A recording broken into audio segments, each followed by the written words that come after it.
সূরা ফাতিহা ৭ বার পরে তেলে ফু দিয়ে নাভিতে দিয়ে ঘুমালে কি হয় জানলে আপনি অবাক হয়ে যাবেন। সূরা ফাতিহার ভিতরে কিন্তু শেফা রয়েছে। আল্লাহ পাক রব্বুল আলামিন এই কোরআনুল কারীমের ভিতরে শেফা দিয়ে দিয়েছেন। আল্লাহ পাক রব্বুল আলামিন নিজেই বলে দিয়েছেন ১৫ নম্বর পারা ৯ নম্বর পৃষ্ঠার ২ নম্বর লাইন সূরা বানী ইসরাঈলের 82 নম্বর আয়াতে আল্লাহ বলছেন অনুনাজ্জিলু মিনাল কুরআনি মা হুয়া শিফাউন ওয়া রাহমাতুল লিল মুমিনিন। আমি আল্লাহ তাআলা এই কোরআনের ভিতরে মুমিনদের জন্য শেফা এবং রহমত রেখেছি।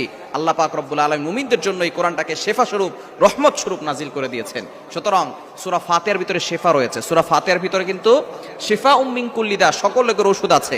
সূরা ফাতিহাকে বলা হয় উম্মুল কোরআন, কোরআনের মা বলা হয়। সুবহানাল্লাহ বিহামদি। অর্থাৎ কোরআনের ভিতরে যা কিছু আছে তার মূল সারাংশ আল্লাহ তাআলা সূরাতুল ফাতিহার ভিতরে ঢুকিয়ে দিয়েছে।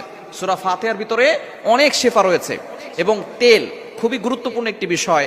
আমাদের পেটের ভিতরে অনেক সমস্যা থাকে, অনেকে কুফরি জাদু করে। সুতরাং সূরা ফাতিহার ভিতরে শেফা আছে। আপনি তেলের